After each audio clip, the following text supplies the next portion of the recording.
Hey everybody, welcome back to the Landscapes for Learning, where I share mind-body resources with you. I vet them, collect them, and try to make little lessons to make things mind-body health and embodied learning accessible to ordinary people who don't have a lot of time to go around and scour and looking for this information that might be helpful to them. I encourage you to go inward, to know yourself, and I give you tools and strategies and support for doing that. So last video was about the acknowledgments of classic wisdom for the modern human, self-study guide by yours truly. It's about getting to know yourself for wisdom and wellness. And what does that mean? Culturally, we're not encouraged to know who we are. We're inculcated to believe certain things about ourselves, and we're outcomes focused. So I'm going to read a little bit from the preface today. It's called Yoga is Union, and there's a little footnote about what I mean by union. The definition of yoga as union, as I use it throughout the self-study guide, is based on the definition found at bigshakti.com. By union, I mean getting reacquainted with or reconnecting with one's authentic self, in contrast to the socially conditioned notions or images one may live according to regarding one's identity. Very culturally conditioned. It's not a bad thing. It's just about knowing who you are and how that's happening. When Bikram Choudhury, my guru of my yoga practice, Bikram Yoga, I went to training with him in Thailand, 2015. The Bikram Yoga practice is a practice of self-study for self-realization, which is basically what this book is about.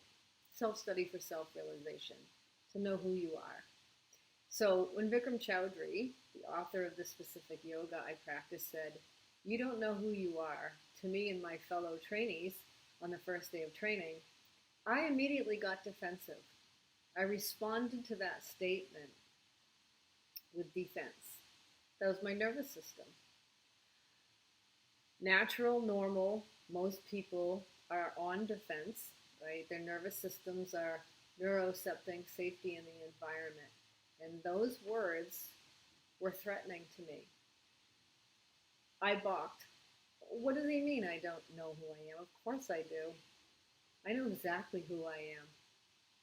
And then I silently recited to myself a reassuring list of labels and titles: mother, divorcee, girlfriend, college graduate, professional educator, published author, in addition to an endless list of personal preferences, skills, physical descriptors, and other mental images I lived according to, and that I believed defined me. Soon I would add Bikram Yoga teacher to this list, which would make me who exactly? I had heard the many criticisms about Bikram, this controversial guru, and his antics, so I chalked up his statement to him, notorious reputation.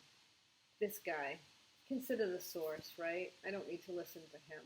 So there was initial resistance and blame and excuse making and bullshit. That was my response.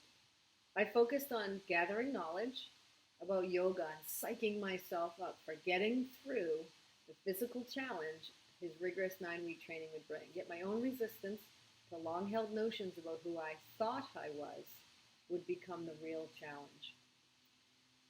Studying my long-held conceptions of myself would be the impetus for major transformation of my perspective of reality and about the meaning of my very own life. Bikram was 100% right, of course. I had no clue who I really was, but I was about to learn, continuously, without interruption and without intermission, that this yoga I was practicing and hoping to teach isn't only about the hatha yoga, physical fitness, or getting through to reach a goal. As it turns out, Bikram Yoga is about the wisdom that comes from self-study for self-realization. The toughest part of the practice for me is that it requires radical honesty.